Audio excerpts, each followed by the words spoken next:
Greetings to everyone on the second video today. Thanks for your support. I hope you liked the new format. Let's get started. Story 1 from user Tarim. Sometimes in life you have good choices and bad choices.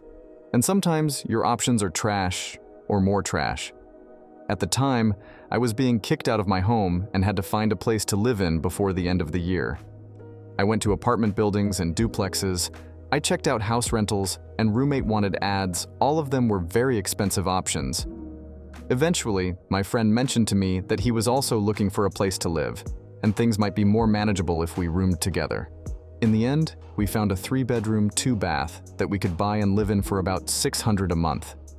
That was cheaper than every apartment I had seen thus far, so we bought the house and rented out the spare room. Things were great for the first year. The house was calm, money was easy, our third was chill and always paid his rent on time. But then he got fired from his job. Then our roommate left to fund love, and almost as soon as he found a job, I was laid off. For a year, I struggled to find gainful employment, working everything from gas station attendant to school bus driver. I was working constantly, and after bills had about $20 a month. I lived off bulk rice and free meat. You see, things were fine when I was the one helping him stay afloat. Once the roles reversed suddenly, I was a chore to live with. I would come home exhausted after working an 18-hour day and find my pots and pans out on the porch, or little passive-aggressive notes about how I didn't clean up enough, even though at the time I was there to sleep and show before going back to work.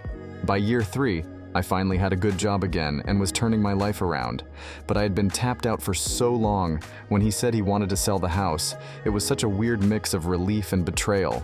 Anyway, living there was hell, but this turned into a bit of a ramble. Story 2 from user deleted. When they yelled at me for inviting a girl I knew to our house party in college. They hated her, apparently, and when I asked the reason, she's always flaunting her chest, showing off her big boobs, and just thought she was a wild person. First of all, girl had like triple Fs.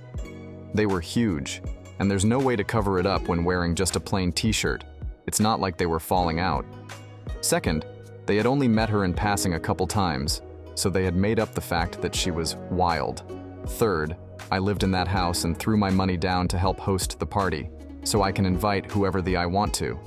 If they didn't like her, they could have gone and talked to the literal 70-something people that showed up. They were the type of girls that wanted to be the queen bee of their high school and were now trying to do that in college.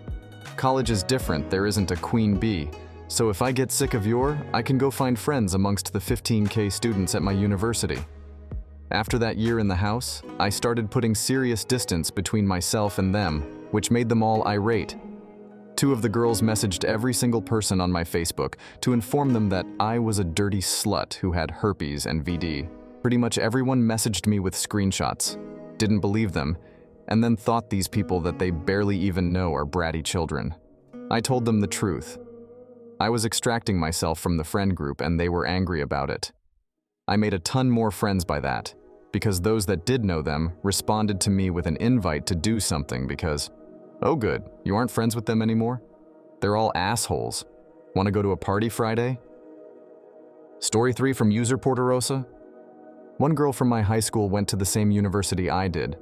We weren't really friends, we ran in different circles and barely knew each other, but she was very much the popular girl at school. And all of a sudden, she was without her little clique. And I think she felt a little surprised that her high school popularity didn't really transfer to university, where a lot of people seemed to recognize that she was toxic.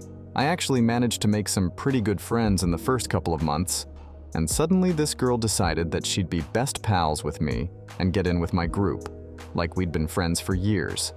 The short version, over the course of about 6 months, she managed to convince my friends that I wasn't worth being friends with and that I'd done some terrible trash when I was in high school. A blatant lie. I wasn't really popular enough to do any kind of trash in high school.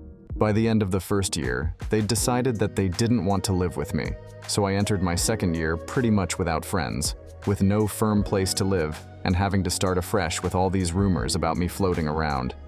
It was some real mean girls bullshit, and I started to see that all of the friends I'd made were a little too willing to engage in that sort of gossip, as long as they weren't the bottom of the pecking order. As soon as the opportunity arose to boost their own standing by taking it out on someone they perceived to be weaker, they were all over it. In a happier coda, I had a miserable second year, and then made a much nicer group of friends who I'm still super close to today. Story 4 from user But What's My Name? We were a group of 4 girls. Susan and I had been friends since we were 9. Kirsten we met when we started secondary school. Haley kind of trailed around after Kristen. Kirsten and I seemed to really get on initially, although her family were a lot more well-off than mine, and she could be really pushy sometimes. Kirsten and I were really close friends as long as nobody else was around. If other people were around, she'd be dismissive of me, talk over me, make fun of me, contradict me constantly, humiliate me. She'd bring up things I'd told her in confidence and make fun of me for them in front of other people. I came from a really trash and emotionally abusive family background and had no emotional tools to deal with that, so I just went with it. I didn't think I had a choice. I thought that maybe if I laughed along with her, maybe if I was cool enough, she'd stop and we could be proper friends. Yeah, I know. By the time we'd all been friends for a couple of years, the others had joined Kirsten in going after me a lot of the time. It seemed to be the thing Kirsten bonded with people over. We'd all go over to Kristen's house for makeovers, and they'd do each other's makeup and hair. But when it came to my turn, they'd just smear stuff all over my face and spray black spray and hair color all over my head. I still didn't have the guts to tell them to off, but I started to drift away. I spent more and more time alone, sat alone in classes as often as I could get away with it, would hide myself away at recess, and stopped eating lunch so that I wouldn't have to go through the lunch hall and risk being tracked down. They had very definitely started to bully and isolate me much more openly. But then, out of the blue, they invited me to meet them in town on my 14th birthday and go shopping with them. I agreed, but then just didn't go. This was before mobiles, and I just didn't answer the house phone all day. I decided I'd tell them that I forgot all about it when they cornered me in school. But when I went into school on Monday, none of them even mentioned it. I discovered from someone else in the year, who had a little sympathy for me, that what they'd actually done was wait behind a wall on the route from my home into town, with a pillowcase, eggs, flour, and permanent markers.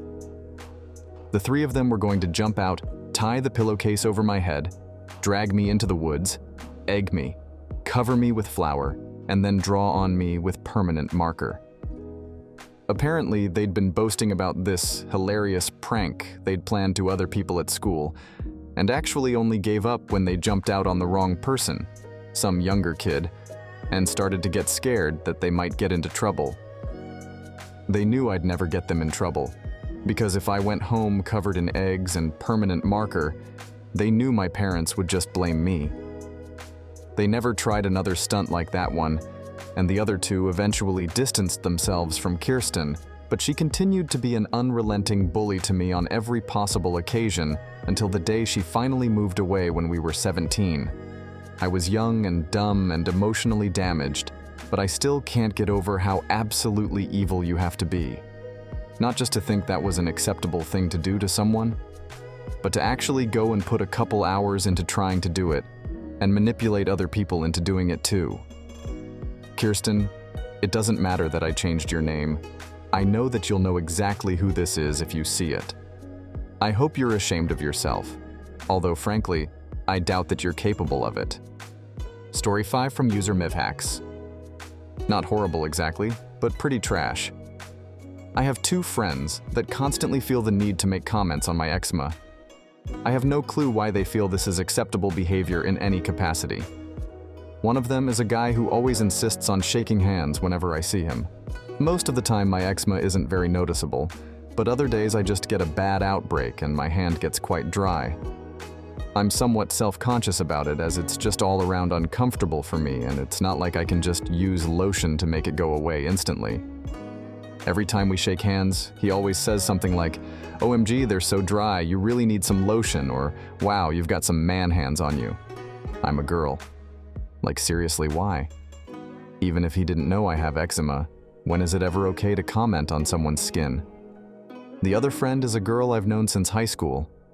She also makes comments about my eczema, even though she also gets patches of it from time to time.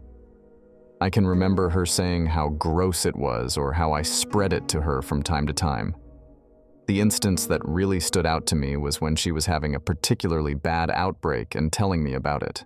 I gave her some advice to alleviate it, something along the lines of putting ointment on it and then wrapping it in saran wrap or some cloth before bed. I specifically told her, I do this myself, and it works practically overnight. She responded with, I'm not going to do that. I don't want to feel like a child, and gave me this incredulous look while she rolled her eyes at me. I don't think they mean it maliciously, but I don't really care for hanging out with either of these people anymore. And the only reason they're still around is primarily because they're friends of friends. I really appreciate my actual friends who never make it an issue, and sometimes even take it upon themselves to help me with it.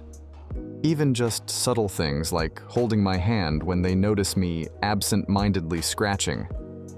Story 6 from user Devil6. It was revealed that one of my good friends was in an abusive relationship after an incident where her was arrested for assaulting her and her toddler. The courts got involved, and the judge placed a protective order in which the abusive partner was not allowed within a certain distance of her or their kid, or else he would be arrested again. One of our mutual friends was apparently in the house when the assault occurred and did nothing to stop it. Didn't call the police, didn't try to talk him down, didn't try to break it up, nothing. He later took it upon himself to call her and yell at her to pretend the whole thing never happened so our social group dynamics could return to normal. Another girl in our group decided to start spending a lot of time with the guy and do his cooking and cleaning. A third girl had the nerve to call my friend and tell her to fix her attitude and work things out. After the court process was resolved and the protective order was dropped, she ran right back into his arms. I'm still friends with her as I want to support and be there for her if anything else happens, but I've cut out everyone else in the group. If this is how they act when someone goes through a traumatic experience, I don't want them around. She's still friends with all these people though, some of which live with her, and her so-so visits are always awkward. Story 7 from user Deleted. I've had many horrible friends. One woman stands out. She was a proud sleep addict who had a few official boyfriends during the few years that I knew her. She cheated on every single partner she ever had. She was cheating on each one of the boyfriends that I was acquainted with at least 6 other guys, and using me as an alibi, first without my knowledge, then without my permission. Looking back, I should have told her boyfriend, especially the last one, whom she wound up bullying into marrying her, that she was sleeping with basically every other man in town. She was a greedy, wanton slut, probably a sociopath, who would have sleep with several strangers in a single night, then go home to her real boyfriend, tell him how much she loved him, and get him to have sleep with her as well. I should have gone to the police when she threatened me with violence, and even more so, when she sprayed strong perfume all over my toddler's face and hair on an unwise whim. But I was afraid of her. She was a hairdresser and would cut my hair for cheap. The last time she ever cut my hair, she ruined it on purpose and shaved a €2-sized patch in the back of my scalp. She was a cruel person. When I realized what she'd done, I told her to get out of my house. We haven't seen or spoken to one another in years. She's still married to that last guy she took a liking to, and they have a son together, if the child is even his. I've heard all kinds of rumors. That was the last truly bad friendship I had, which made me stop ignoring red flags when I see them. She was a complete and utter narcissist and took advantage of me in all kinds of ways. Sometimes I consider messaging her husband on Facebook and telling him a few things that I should have told him before he married her. Thanks to everyone who was here today. Your activity motivates me to get better. I love you all. Bye-bye.